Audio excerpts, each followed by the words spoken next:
Sorotan berikutnya, saudara, jelang Lebaran, Wali Kota Bandung, Yana Mulyana terjaring operasi tangkap tangan. Modus pemberian THR sering dipakai dalam tindak pidana suap.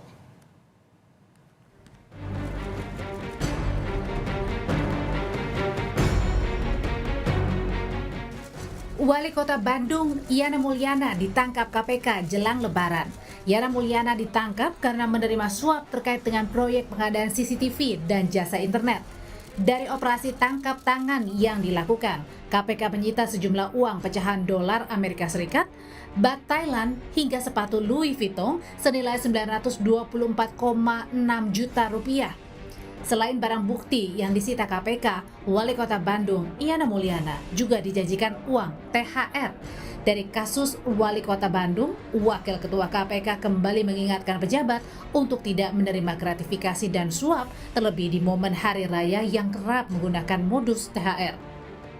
Tidak di momen menjelang Hari Raya ini, kebutuhan-kebutuhan seakan-akan THR itu juga menjadi momen kemudian banyak serah terima, gratifikasi maupun suap yang diterima oleh para pejabat negara.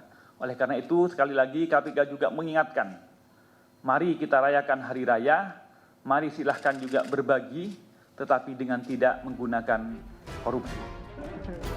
Kasus suap dengan janji modus pemberian THR tak hanya terungkap di kasus suap Wali Kota Bandung.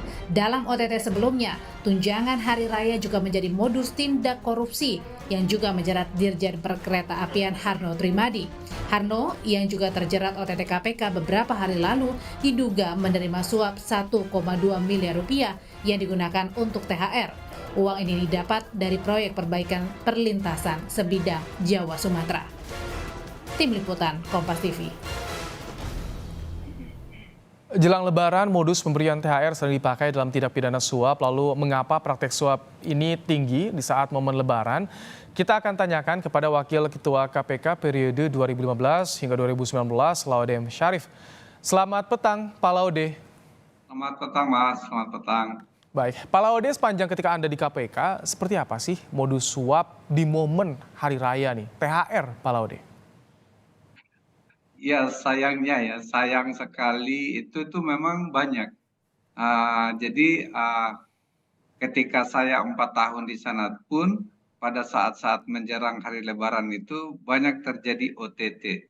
Jadi akhirnya kan banyak orang dulu wah ini kok setannya tidak diikat. Padahal kan bulan Ramadan harusnya setannya diikat seperti itu. Tapi memang berarti ini di luar lebih lagi dari itu berarti.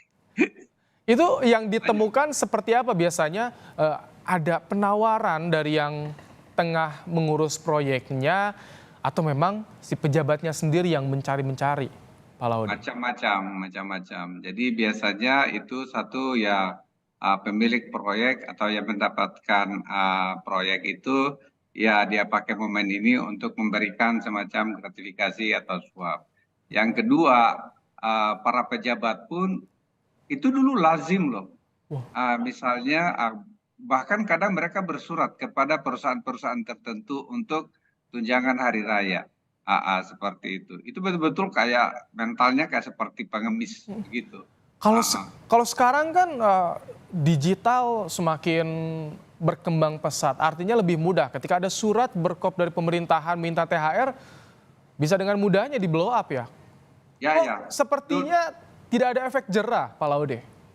Ya, saya kurang paham apa mungkin memang mental mindnya itu harus dipikirin oleh teman-teman di Kompas TV. Apa sih yang mempengaruhi seseorang pejabat itu sampai menjual diri dengan murah? Itu khususnya untuk THR ya. Yeah. Kalau yang lain itu karena ini bukan kejadian pertama. Ini beberapa di zaman saya itu banyak sekali menjelang Lebaran itu yang kita tangkap.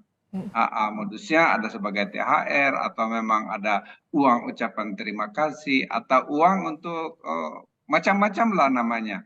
Seperti itu.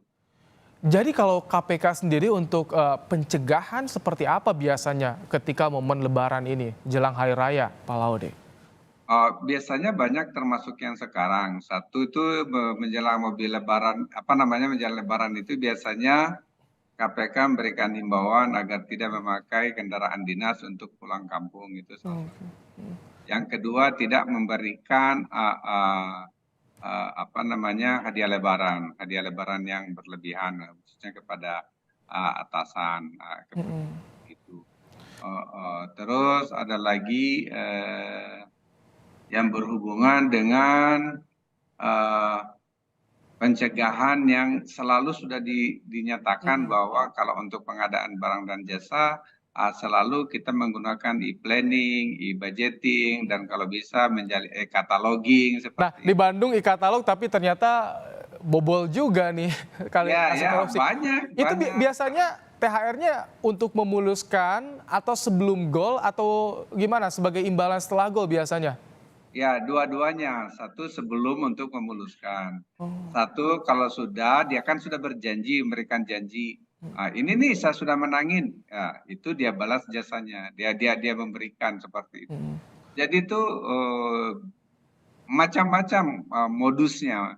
Tetapi memang kembali lagi kepada keserakahan orang-orang itu. Apakah ada bahasa dari yang pemberi, bahasanya lembut sekali, istilahnya bukan suap, sehingga banyak pejabat yang terlena, Pak Laude? Ya, saya lupa ya bahasa-bahasa mereka itu, tetapi banyak macam. Ada ini sadokah, ada juga itu dikatakan, atau untuk ini untuk anak yatim, jadi tolong THR-nya karena mau disalurkan ke tempat-tempat yang lain. Karena memang pernah dengar beberapa minggu yang lalu ya, yang di DPR gitu mengatakan, wah ini nih bahaya nih Pertamina. Oh iya. Harus izin dulu kepada itu untuk minta sarung. Jadi anggota DPR minta sarung kepada perusahaan. Apa coba? Ya jadi sama saja. Jadi dan itu dibicarakan secara terang-terangan di forum di dalam gedung DPR yang terbuka. Ya kan? Iya. How can you go? Seperti itu kan. Oke. Jadi Pak Laude bisa dipastikan ya, jelang Hari Raya ini laporan ke KPK banyak yang masuk soal THR ini. Ya kalau dulu ya saya kurang tahu sekarang, tapi itu kan terbukti ya yang Wali Kota Bandung. Padahal ini pernah juga Wali Kota sebelumnya kan dikenakan. Jadi ini memang saya kurang tahu ada apa yang salah seperti itu. Tetapi ya seakan-akan sering sekali berulang-ulang peristiwa seperti ini. Pak Laude, terima kasih Anda telah memberikan pandangannya dalam program Kompas Petang sore hari ini soal THR yang dijadikan modus dalam praktik suap di negeri. Terima kasih Pak Laude M. Syarif.